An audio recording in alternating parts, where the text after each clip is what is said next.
Salut, je suis Christelle, je suis pédagogue, je suis autrice de nos plus belles histoires et contes, un recueil de 7 histoires autour des thèmes de l'amitié, la différence comme étant une force, la culture, l'inclusion, la résilience. Je vous conseille ce recueil. Alors aujourd'hui, je vais parler des ateliers en petite maternelle, les ateliers dirigés et les ateliers autonomes. Un atelier dirigé, en fait, est un atelier que l'éducateur programme parce qu'il veut améliorer certaines facultés chez l'enfant. Ça peut être une faculté motorique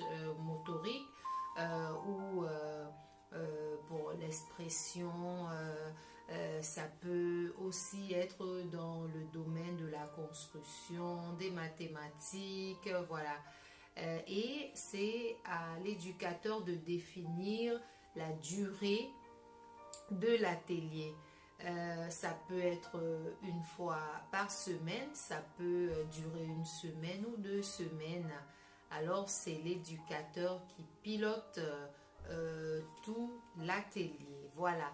Il y a une certaine structure que l'éducateur apporte dans cet atelier. Maintenant, la différence avec un atelier autonome, on va l'appeler même projet, c'est que dans le projet, c'est l'enfant qui est maître. Ce sont les enfants qui décident du début du projet et de la fin.